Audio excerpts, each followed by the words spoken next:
His rebound after an embarrassing loss to the Lions, as promised.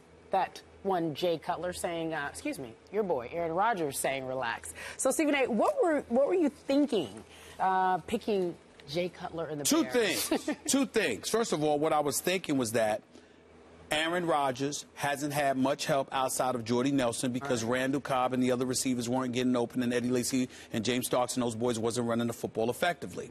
The other thing that I was thinking is that Chicago, maybe indeed they were legit because, again, we were talking about Jay Cutler just the same way Skip mentioned Tony Romo just a little while ago. The consistency, the fact that he wasn't beating himself, that he was playing within himself, that he seemed a bit more disciplined, a bit more poised than we had customarily grown to seeing him be in the past. But sure enough, what entered my mind was, bow, Steve, how stupid can you be? How do you sit there and place your faith in Jay Cutler? What the hell was I thinking? That's what I was thinking. What the hell was I thinking, Skip Bayless? Jay Cutler, why am I sitting there thinking about this man? I'm like, look. This dude is checking at the line of scrimmage, changing plays, talking about Green Bay was in the 3-deep zone when they weren't, misfiring all over the place. I'm just looking at Jay Cutler, and I'm like, a big game like this, how did Skip Bayless fool me again? He just did it again. You know, the magician that Skip Bayless is in his duplicitous ways. He sat there and he hoodwinked me. He set me up. Vanderbilt, Commodores, or whatever. I said, maybe he might be right this week. I got caught up in the sauce, okay? Shame on me. This is what happened. Because the second I got caught up thinking that Jay Cutler was reputable, thinking and forgetting and engaging or employing selective amnesia, Skip Bayless, where I'm sitting there and I'm looking, I forget the fact that he's in his 9th year and he's got just one playoff victory. I'm forgetting the fact that even with Brandon Marshall and Alshon Jeffrey and Martellus Bennett and Matt Forte, the man still can't get it done. I forgot he's Jay Cutler, and that's what happened to me. I got so caught up in Aaron Rodgers and my concern because the bad man that he is was just bad up until this point. I got caught up in that I forgot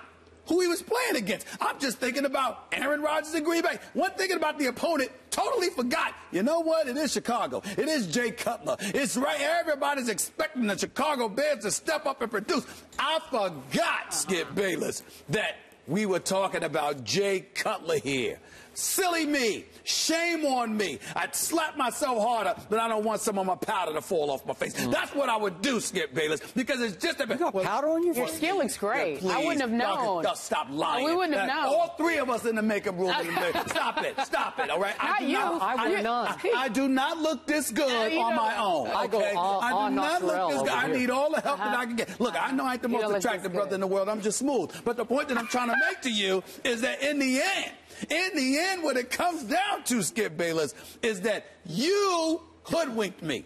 You got me to believe for 1 week that Jay Cutler actually wasn't going to be an accident waiting to happen Midwest. It's all your fault, but you got me. I'll give it to you. Wait.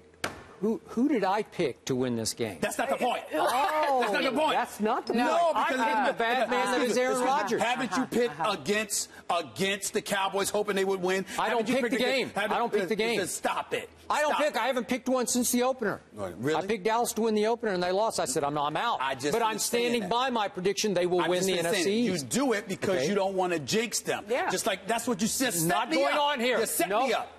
Go ahead. You made a fatal mistake. Yes, I did. You should have read my column that ran last week. I wrote this. I wrote the heck out of it. He told you. I said, I'm off the Cutler bandwagon. I finally saw the light. Or maybe I saw the dark with Jay Cutler. Darkness is spreading. Darkness has descended on Jay Cutler. Look, I knew after the opener that Jay Cutler is never, ever to be trusted. Remember, they lost to Buffalo at home in the opener because Jay Cutler threw one of the more idiotic interceptions he's ever thrown in the fourth quarter. So I finally said, I give up. I have supported him for 10 years on this show since he was a junior at my alma mater, Vanderbilt, mostly because he went to Vanderbilt. I've never met Jay Cutler. I don't know him, and a lot of times, from what I see, I don't like the guy because he's arrogant, he's aloof, he's condescending, he's above it all. And you know what I figured out? And he can't play that good. That it's an act. He's trying to cover up his own insecurity. Oh. I keep defending his physical toughness on this show because, listen, this guy is tough. He will take shots and jump right back up. I am now, what I doubt seriously is his mental toughness. Because, listen, what happened at San Francisco, that was all about Colin Kaepernick coming completely apart. Remember, Kaepernick turned into Jay Cutler in the second half. 3 interceptions and a lost fumble. It looked just like Cutler all over again.